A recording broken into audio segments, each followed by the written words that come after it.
Hello everyone, this is Yogendra Gangwar. I am living in Mizoram for almost 2 years now, and what I have felt about Mizoram and Mizo people and that recent clash between Assam and Mizoram, that everything I have tried to write in my small poem. It's in Hindi, but I will try to translate in English along the way. Hope you all like it. So it goes like, मैं जंगल का बेटा हूँ और ये धरती मेरी माता है, मैं बांस के घर में रहता हूँ, मुझे महलों से क्या नाता है. Says, I am the son of jungle and this land is my mother and I live in a bamboo hut. I don't care about your castles. तुम कहते हो चिंकी, मुझको ये सुनकर हंसना आता है, मैं भी भारत का वासी हूँ, ये संविधान बतलाता है. You call me Chinki and I laugh after hearing this because I'm as Indian as you are because the constitution says so.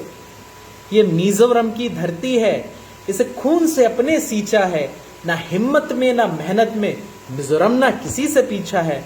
This is the land of Mizoram and I have given my blood to this soil. And Mizoram is second to nobody. Either it is in courage or it is in hard work. एक दूजे के सुख दुख में हम सब शामिल हो जाते हैं, यहाँ छोटा बड़ा नहीं कोई, हम ललपा के गाने गाते हैं. We all share each other's happiness and sadness and here nobody is smaller, nobody is bigger because we all sing together lalpa songs. जब एक भी मीजो गिरता है तो 100 मीजो उठ जाते हैं, घर टूट जाए घर एक का भी तो सब मिलकर बनवाते हैं. Whenever one mizo falls, hundreds of mizos stand up to support that person. And if somebody's house is broken, all the community comes together to build that person's house. मैं हिंदुस्तानी मिजो हूँ, मैं इस मिट्टी में पला बड़ा, मैं नहीं झुका हूँ सदियों से चाहे दुश्मन हो कोई खड़ा. I am Indian mizo and I have grown up in this land, in this soil.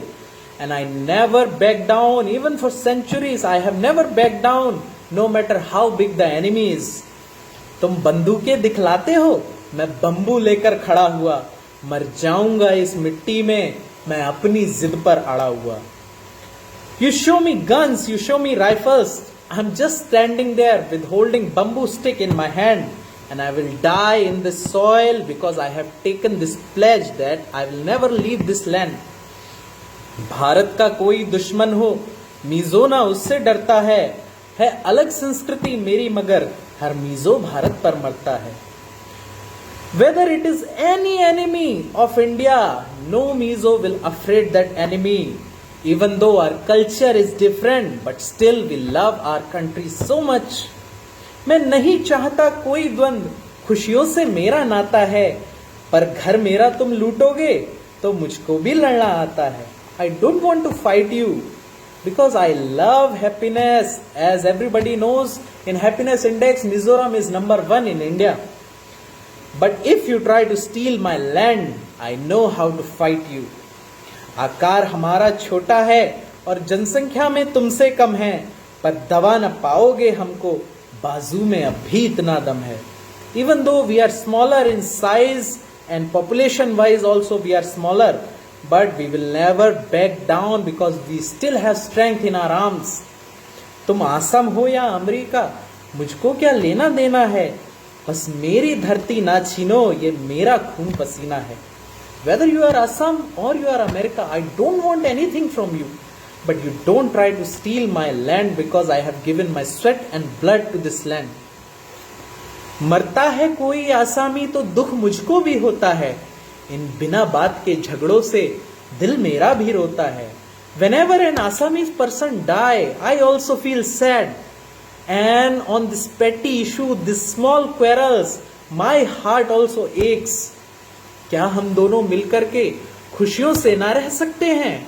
आवश्यकता क्या लड़ने की जब मिलकर बातें कह सकते हैं.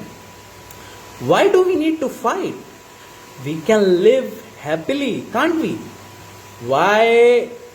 Why do we need to fight? Because if we can live happily, we can communicate to each other, then we don't need to fight to each other. है दोस्त बदलते रोज मगर पड़ोसी ना कभी बदलते हैं. आओ इन झगड़ों को भूल के हम अब प्यार की राह पे चलते हैं. You can change your friends any day, but you can not change your neighbours. So let's forget these petty issues, the small issues, and let's walk together on the path of peace and love. पूर्वोत्तर भारत के हिस्से हम, रिश्ते में भाई भाई हैं. हम मिलकर सुलझा लेंगे सब, चाहे कैसी भी कठिनाई है. We both are part of Northeast India, and we both are like brothers in relation to each other. So let's forget everything and we will solve every situation. We will face every situation along the way, no matter how big it is. And let's hope everything become peaceful and Assam and Mizoram live peacefully together again. Thank you.